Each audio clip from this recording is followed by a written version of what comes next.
Hi, I'm Unique Model, aka Shantae Renee P for Positivity, and this is a channel for loving, healing, and I want you to know that love begins with you, and it absolutely does. Be the love you want to see manifest in your life, and it will come. So this is a dream that I had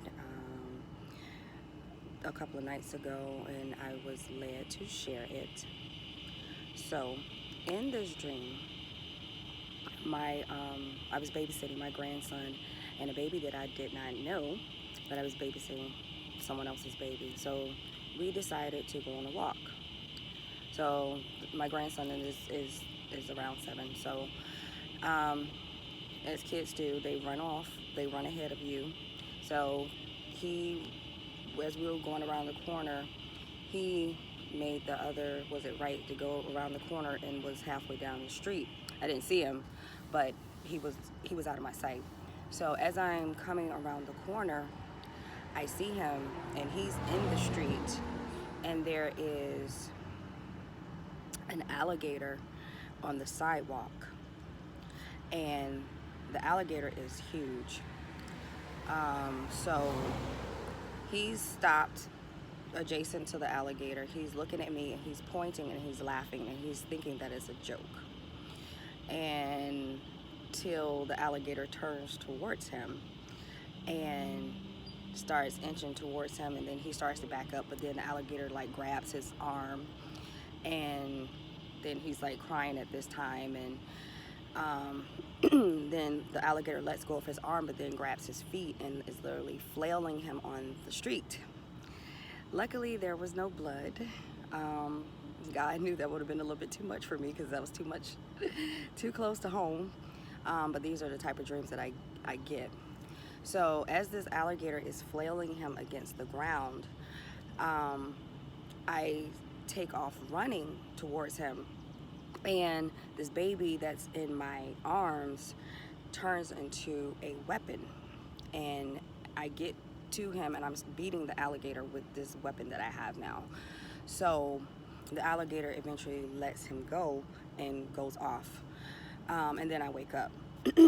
So when I woke up, I heard the toxic ways of parents feed the demon that are assigned to our children. So, okay, I'm hearing this and I'm trying to decipher the dream, and I'm just like, okay, I didn't like this dream, and I know I get a lot of dreams and I have to decipher them and basically figure out what the message is that I have to give. So what I received from this message is that we have our children that we have to look out for, and our behaviors affect them, toxic or good, quote unquote good, or just normal behaviors. So what are you doing around your kids? What are you displaying? What type of behaviors are you displaying around your kids? And I'm not necessarily talking about somebody doing drugs or they're drinking or whatever. How are you talking to your kids? How do you talk to other people around your kids, say your spouse or your significant other or other family members? Your kids are sponges. They are looking at you, and you are an example. And I've also said things like this to my daughter. The way you talk to your kids is how they're going to expect someone to talk to them on the street. And that person can say they love them, and they're going to think if they're talking to them in a way that they're used to, then they're going to think that that's love. And like, I was a toxic parent. I know this. So I have been working on myself for this purpose, so I can be an example to other people and to my own kids, that we have to be mindful of the things that we say, the things that we do around our kids, because what we do affects our children, and our children are the future of this world. And another thing that came to me is that your toxic ways actually feed demons and entities or whatever that are attached to your child, because of whatever feelings or emotions that they get from witnessing things. they are feeding that demon, especially when it comes to fear, or if they're sad or depressed, which, you know, children get depressed as well. Um, your behaviors are ultimately feeding your child, which ultimately feeds that thing that is attached to them. And it dictates which way your child is going to go. So we have to be very, very mindful of our behaviors, and our ultimately it goes into our wounds, what we were wounded with in childhood or as an adult, and when we have these kids. So when you recognize that and you see it, and you're like, okay, I have to change this, and you have to change yourself in order to see it trickle out towards and to other people in your family. And that's what I'm doing, and I'm seeing the changes that are being made. So it does start with you and the people who are assigned or attached to your kids. Make sure they're around healthy people, you know, people who are pouring into them and uplifting them, and not always downing them and degrading them and belittling them, making them feel like crap. Because we get enough of that from the outside world. So it's like, make your home happy, as happy as possible, and positive, and uplift your kids and uplift each other. I mean, even we need to do this to our significant others and to our other family members.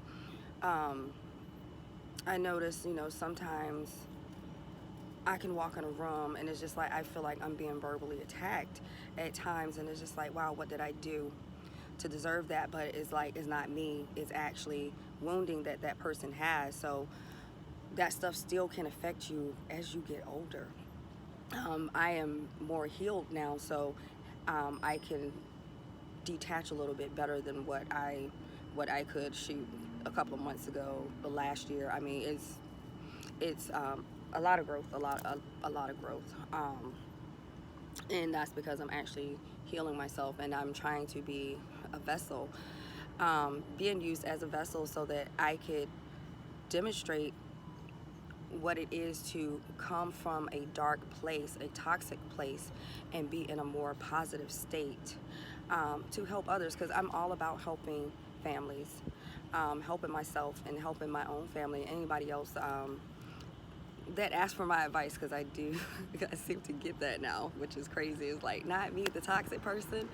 Me, well, that's what I was always told, I was toxic, but people who saw a part of me, and didn't see the whole me, knew that there was something there that was of light, which is a good thing. So now I have more of the light. I still do have the dark side, but it's how I utilize it, because there is a space for it, but it's how you balance it out. And that's another thing, you have to balance things out.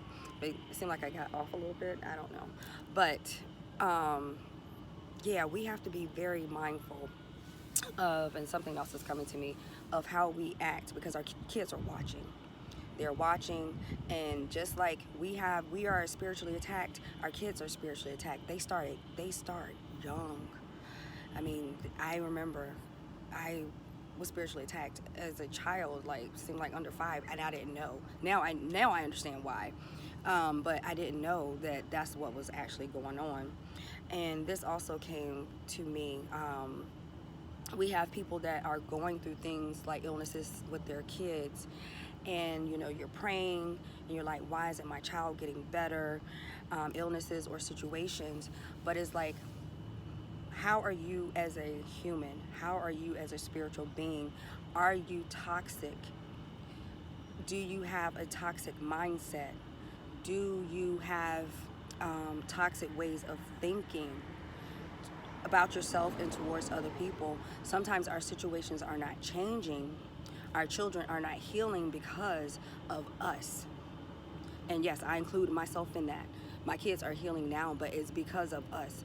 Some things, some of your ways need to be healed, and you need to look at yourself instead of putting the blame on other people, because that's what we want to blame other people. Well, this is why this child acts like this, or this is why they're sick, or you know, it's somebody else's fault. I don't have anything to do with it, but you were a participant in making that child, so that child is part of you.